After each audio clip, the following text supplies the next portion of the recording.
Furacões. Eles são uma das forças mais mortais e destrutivas na Terra por causarem danos inimagináveis, desalojarem pessoas e árvores. As tempestades que se aproximam do solo muitas vezes necessitam de evacuações em massa, destroem construções e casas, causam inundações e clima severo e desalojam milhões de pessoas. Furacões particularmente severos e destrutivos permanecem na memória do público por décadas, como os furacões Katrina, Sandy e Harvey, para citar alguns.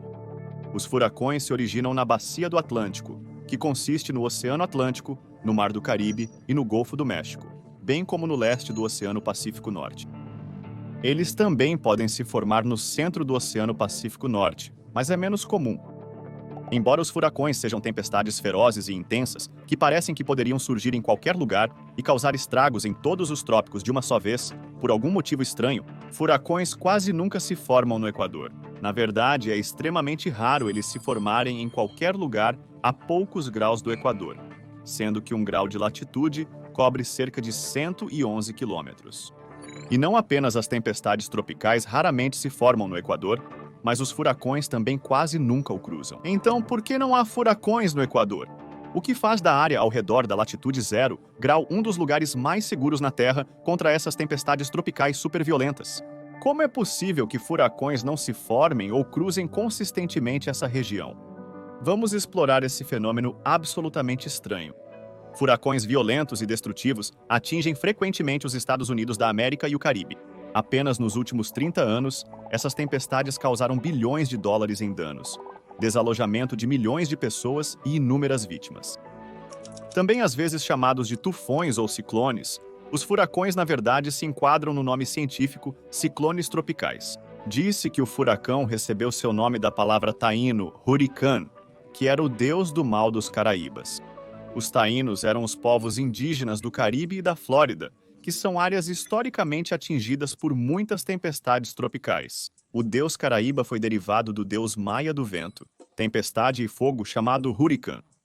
Quando os colonizadores espanhóis passaram pelo Caribe, eles adotaram a palavra hurrican para descrever o fenômeno natural que conhecemos hoje como furacão. Então, por que hoje nos referimos a AOS furacões principalmente por primeiros nomes? Em média, 12 furacões ocorrem anualmente na Bacia do Atlântico, principalmente de 1º de junho a 30 de novembro, a temporada de furacões. Como essas tempestades podem durar semanas e várias tempestades podem ocorrer ao mesmo tempo no mesmo corpo de água, os cientistas começaram a dar nomes às tempestades para reduzir a confusão sobre a qual tempestade um meteorologista está se referindo ao se dirigir ao público. No século XIX, tempestades tropicais eram nomeadas pelo Dia dos Santos em que ocorriam. Na Austrália, no fim dos anos 1800, o meteorologista Clement Wragg começou a dar nomes tradicionalmente femininos às tempestades. Meteorologistas militares americanos usaram esse processo no Pacífico durante a Segunda Guerra Mundial. O método foi formalmente adotado pelos Estados Unidos da América em 1953, após consideração de nomear furacões com o alfabeto fonético, com nomes como Abel, Baker e Charlie. Em 1978, também começaram a ser usados nomes masculinos tradicionais, e hoje são alternados nomes femininos e masculinos. A Organização Meteorológica Mundial atualmente tem uma lista rotativa de nomes para 6 anos, que repete os nomes a cada 7 anos. Nomes de tempestades que causam grandes perdas ou danos são aposentados para evitar despertar memórias traumáticas nas pessoas afetadas. Em outras áreas, os ciclones tropicais recebem nomes específicos da bacia em que existem e das regiões que afetam. Os nomes das tempestades geralmente vêm de áreas que elas afetam. Por exemplo, no noroeste do Pacífico, perto da República Popular da China, Japão e a República das Filipinas, os ciclones tropicais costumam receber nomes comuns às culturas asiáticas, incluindo nomes de flores e árvores. Mas o que são furacões? Os ciclones tropicais, que incluem furacões, são sistemas meteorológicos rotativos de baixa pressão, com tempestades organizadas, mas sem frentes. Uma frente é uma fronteira que separa duas massas de ar com diferentes níveis de densidade. Furacões geralmente se formam em mares tropicais com águas acima de 26 graus Celsius. Isso ocorre porque, para se formar, ciclones tropicais necessitam de águas oceânicas quentes, para energia, rotação de fundo e baixo cisalhamento vertical do vento, que é uma medida da mudança na velocidade e direção do vento com a altura na atmosfera. Nem todos os ciclones tropicais são furacões. Ciclones tropicais com ventos máximos, sustentados abaixo de 62 km por hora, são depressões tropicais, geralmente menos severas que as tempestades tropicais, com ventos sustentados de 62 km por hora ou mais. Um ciclone tropical só atinge o status de furacão quando atinge ventos máximos sustentados de pelo menos 119 km por hora por 1 minuto, e quando está sobre o Oceano Atlântico. A intensidade e severidade dos furacões é medida pela sua velocidade de vento máxima sustentada através do que é chamada de escala de vento de furacões Saffir-Simpson, que opera em uma escala de classificações de 1 a 5. Elas são chamadas de categorias, que você deve ter ouvido um apresentador usar para descrever um furacão. Essas categorias descrevem o potencial destrutivo de um furacão, sendo que categorias maiores indicam maior probabilidade de destruição. Então, de onde eles vêm? Originários da Bacia do Atlântico, os furacões se formam a partir do ar quente e úmido acima das águas oceânicas perto do Equador. À medida que o ar quente sobe, cria uma região de baixa pressão atmosférica abaixo, e áreas próximas de alta pressão atmosférica se movem para a área de baixa pressão. Esse ar começa a aquecer e subir também, criando outra zona de baixa pressão para onde mais ar é empurrado, e assim por diante, repetindo-se o ciclo. O ar que sobe eventualmente começa a esfriar, e como resultado, a água no ar forma um grupo de nuvens. Essas nuvens começam a girar a partir do ciclo de ar giratório que flui para as zonas de baixa pressão. E, eventualmente, essas nuvens giratórias se transformam em um ciclone. O ciclone é alimentado pelo calor e pela água evaporada do oceano. Isso cria o imenso e devastador fenômeno natural que conhecemos como furacões. Os furacões são compostos por 3 partes distintas: o olho, a parede do olho e as bandas de chuva. O olho do furacão é uma área circular que pode variar de 30 a 65 quilômetros de diâmetro. Talvez já tenha ouvido alguém dizer que se sentiu no olho de uma tempestade, indicando que estava sereno em meio ao caos. E essa expressão descreve adequadamente como pode ser estar no olho de um furacão. Uma área geralmente pacífica e calma, cercada por ventos fortes, precipitação pesada e tempestades intensas. Mas como um furacão está em movimento, seu tempo na segurança do olho é limitado e logo você passará para a parede do olho. A parede do olho da tempestade é onde estão os ventos e chuvas mais fortes. É um anel de tempestades que circunda o olho do furacão. E então existem as bandas de chuva do furacão, que são nuvens que giram para fora, expandindo a tempestade para um tamanho maior. A escala Saffir-Simpson mede a intensidade da tempestade. Tempestades de categoria 3, com ventos com velocidades de 178 km por hora ou mais, são considerados grandes furacões. Essas tempestades devem causar danos significativos a propriedades, incluindo inundações no interior e cortes de energia. Mas o que pode ser mais assustador em relação aos furacões é que existem mais deles do que nunca antes. Especialmente na última metade do século, os furacões que vivenciamos se tornaram mais longos, mais intensos e mais frequentes. Isso é especialmente verdadeiro no Atlântico Norte, e a frequência dos furacões mais fortes, ou seja, furacões de categoria 4 e 5, também aumentou. O recente aumento na frequência e intensidade das tempestades tropicais está parcialmente ligado a temperaturas mais altas da superfície do mar, na região onde os furacões do Atlântico se formam e se movem.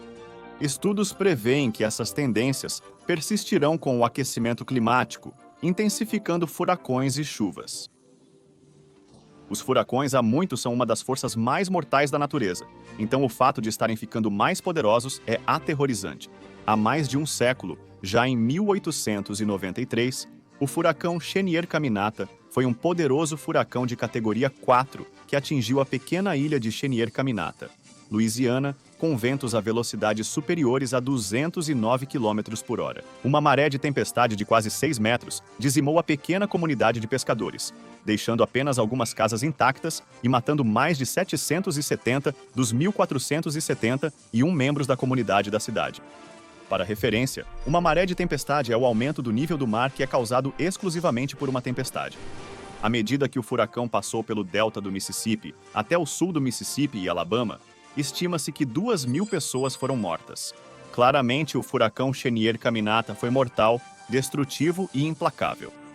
Em 1900, o furacão de Galveston, um furacão de categoria 4 que atingiu a cidade insular de Galveston, no Texas, tornou-se um dos desastres naturais mais mortais da história dos Estados Unidos da América.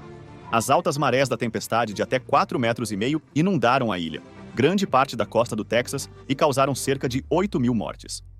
custaram 30 milhões de dólares em danos e deixaram 10 mil habitantes desabrigados como resultado de tantos edifícios danificados. Outras tempestades notáveis do início do século XX incluem o furacão San Felipe Okeechobee, de 1928, e o Grande Furacão do Dia do Trabalho, de 1935. Além disso, o furacão Camille, que ocorreu em 1969, foi um dos apenas 4 furacões de categoria 5 a atingir o continente dos Estados Unidos da América desde o início do século. O furacão Camille atingiu a costa do Golfo do Mississippi e destruiu os instrumentos de registro de ventos da área. Então, as velocidades máximas sustentadas dos ventos são desconhecidas.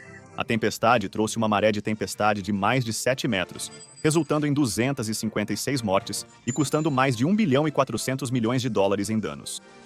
Mas talvez o mais severo na memória recente tenha sido o furacão Katrina, que durou 9 dias em agosto de 2005 e causou 100 bilhões de dólares em danos.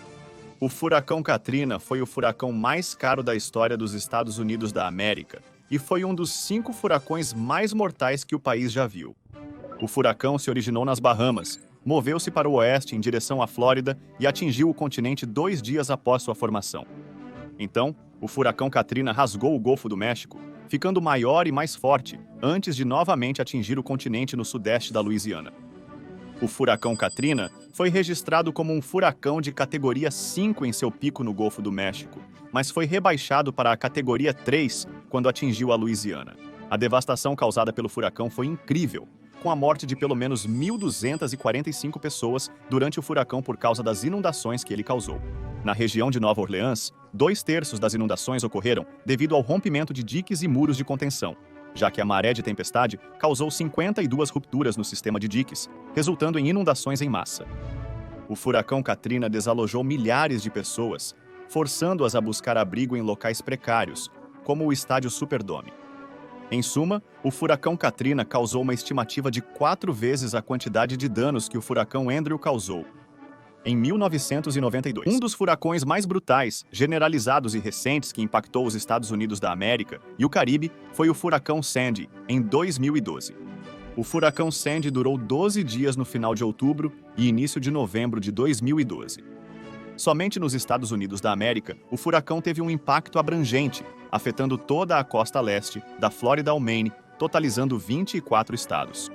A tempestade tropical evoluiu de uma onda tropical no Caribe Ocidental. Tornou-se um furacão e atingiu a Jamaica e República de Cuba. Depois disso, o furacão viajou ao longo da costa leste dos Estados Unidos da América continentais, chegando até Nova Jersey com ventos de força de furacão. O furacão Sandy alcançou seu auge como tempestade de categoria 3 próximo da República de Cuba e reduziu para a categoria 1 ao chegar nos Estados Unidos da América. Apesar de sua baixa classificação, o furacão causou impactos vastos, mortais e destrutivos. Em Nova York, uma maré de tempestade causou a inundação das ruas, túneis e linhas de metrô da cidade. Como resultado, áreas dentro e ao redor da cidade perderam energia e os mercados financeiros da área fecharam. Em Nova York, o furacão Sandy resultou em 71 mortes. 233 pessoas morreram no total.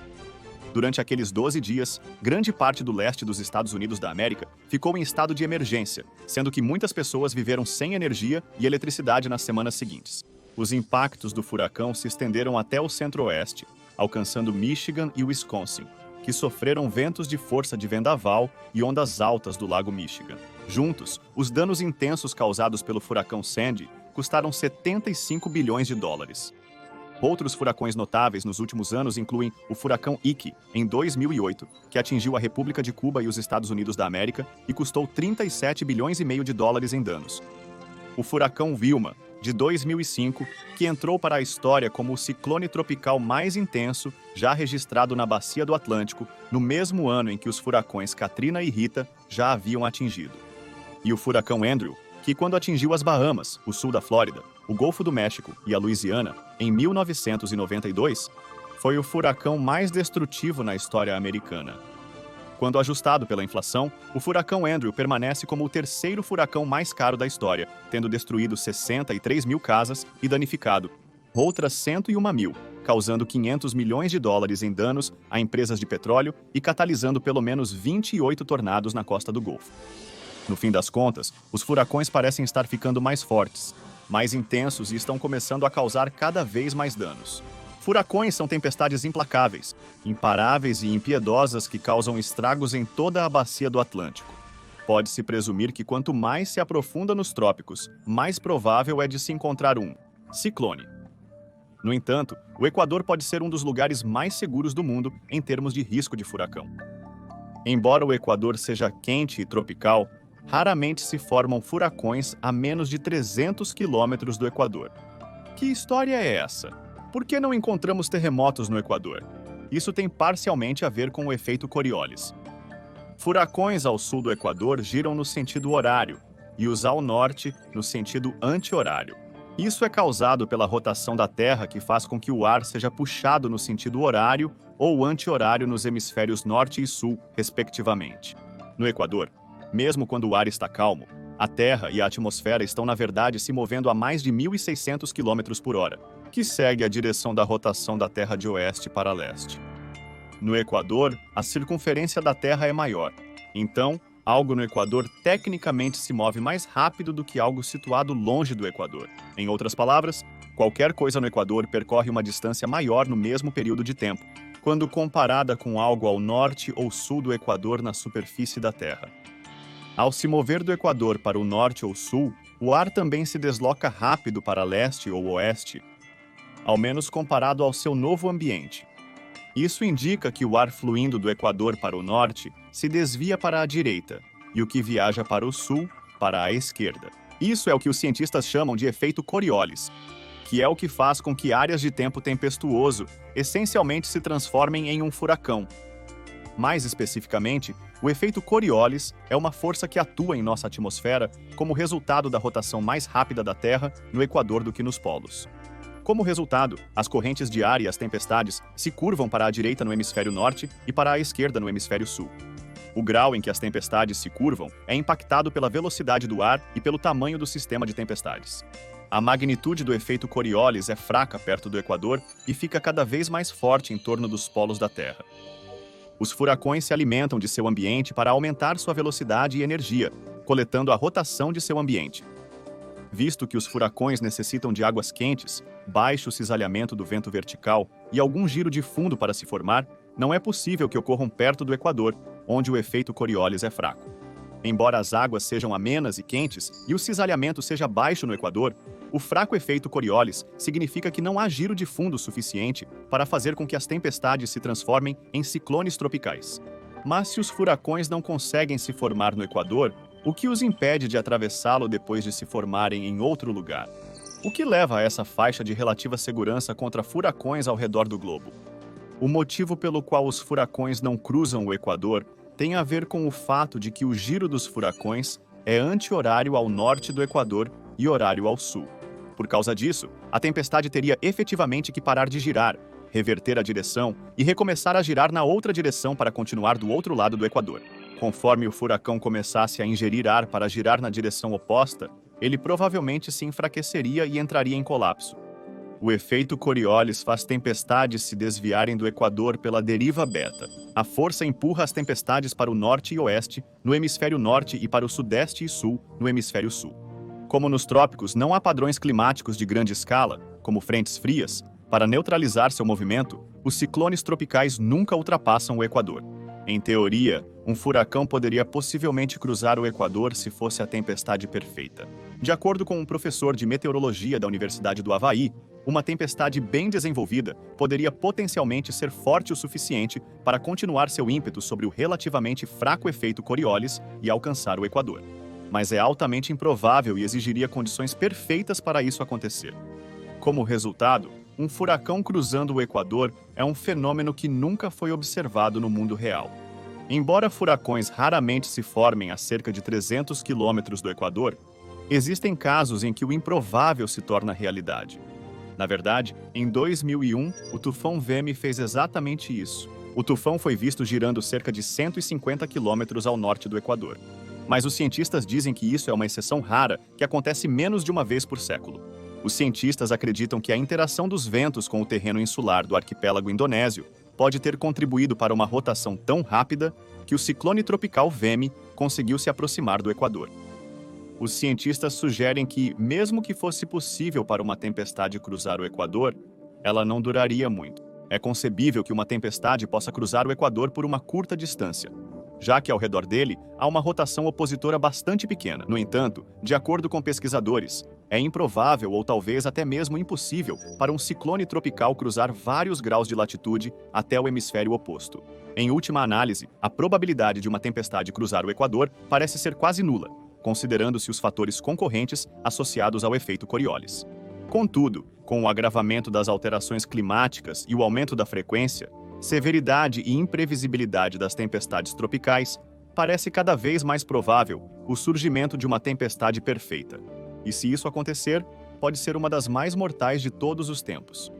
Um possível divisor de águas para esse fenômeno reside no fato de que, à medida que as mudanças climáticas se intensificam, prevê-se que as tempestades nos hemisférios norte e sul se tornem mais fortes, mais intensas e mais destrutivas. Há um aumento da precipitação associada a tempestades nos anos mais recentes, o que se espera que continue no futuro. Prevê-se também que as marés de tempestade associadas a essas tormentas aumentem com as mudanças climáticas. O aumento das temperaturas oceânicas e atmosféricas está relacionado às mudanças nas tempestades tropicais, assim como a elevação do nível do mar pelo derretimento de geleiras e gelo marinho.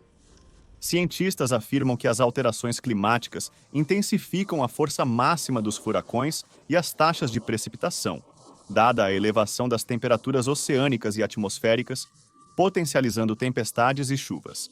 E espera-se que os furacões resultem em mais danos a infraestruturas, propriedades e vidas humanas e animais nos próximos anos. Embora as mudanças climáticas não afetem a rotação da Terra e, portanto, não impactem diretamente as chances de um furacão cruzar o Equador, o fenômeno está associado a tempestades cada vez mais severas e frequentes, o que significa que há uma maior probabilidade de uma tempestade rara em uma baixa altitude ser capaz de alcançar maior intensidade e se mover em direção à região equatorial.